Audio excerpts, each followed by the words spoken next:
Circuits. In this PowerPoint, there's a lot of vocabulary that you're going to be learning. Very first one, voltage source. It's a general term, as it says here, for batteries and generators. So it's going to be, just as the name says, it's going to be a source of voltage. But it can be AC or it could be DC. Conductor. That refers to anything that will conduct electricity. For example, wires and if you're actually using a printed circuit. Okay, and what they're referring to there are, if you look at a circuit, it's got the green background, and where you have the wire lines, that would be your conductor. Control element, that is going to be a switch. Electric load, that's anything that's going to be using electricity. Now here are some symbols that you would use. Voltage source, this is specifically a battery. The long line would be the positive and the short line would be a negative. And a long and a short line, that means that you have one cell. So if you look at this picture, how many cells do you think we have? Okay, we've got 1, 2, 3 cells. Okay. Conductor is usually just a line. Control element, this is a switch. You got 2 circles and then you have a line. This would be considered what they call an open circuit. That means that there is a gap or an opening. Alright, this line can be across, then it would be called a closed circuit. That means the electrons can flow right through. Electric load, this is a symbol for a resistor. Okay, because most loads are going to have some kind of resistance. Alright, just talked about this with the open and closed circuit. Basically, when this is in the off position, you are going to have that opening or that gap. In the closed circuit, that means that little line is touching, alright, the other circle so that the electrons can flow through. Alright, now don't confuse this, alright, with what they call closed circuit television. All that means, closed circuit television, is that it doesn't go outside of the building. Okay, that is actually a different terminology than what they're using here. So just be careful that you don't get confused. Alright, there are 2 types of circuits we want to look at. Series, that means there's only one path.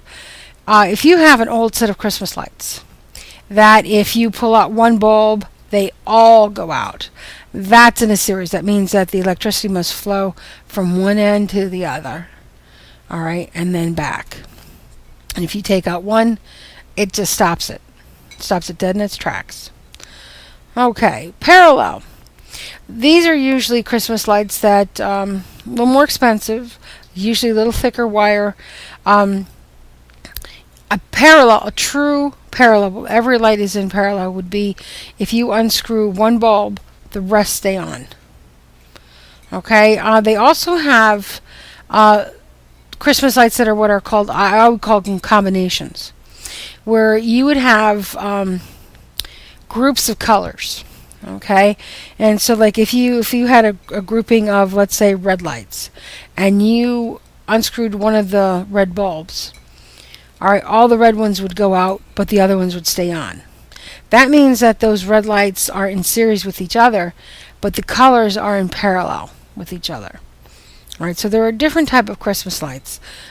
Personally, the ones I like are the ones that are totally in parallel, because if one goes out, then you don't have to worry about the rest. Here is a picture of what is called a schematic. And this is a series. It's got one path.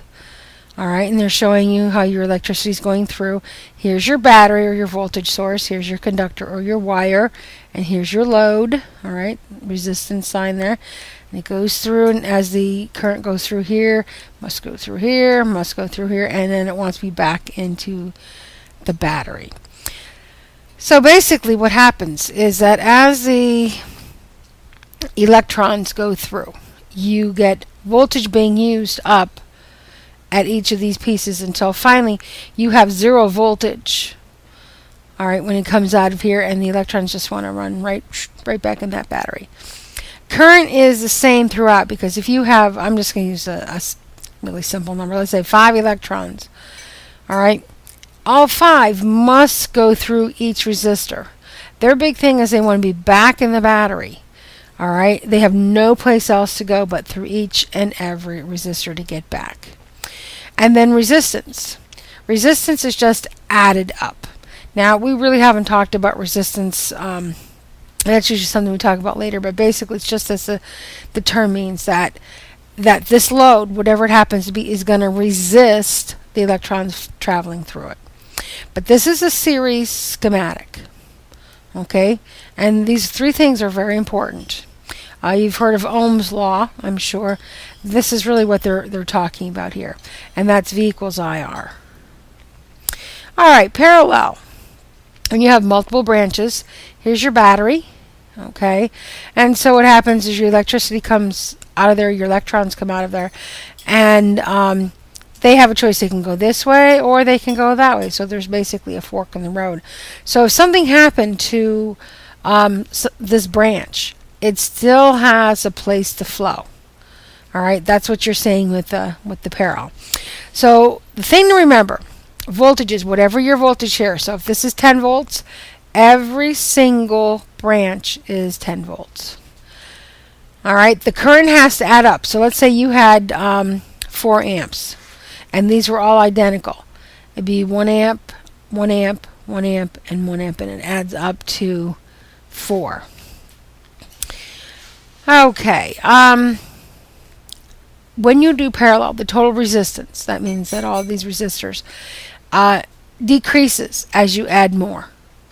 Okay, that's why typically in your house you have a lot of parallel circuits. You have some that are in series. For example, if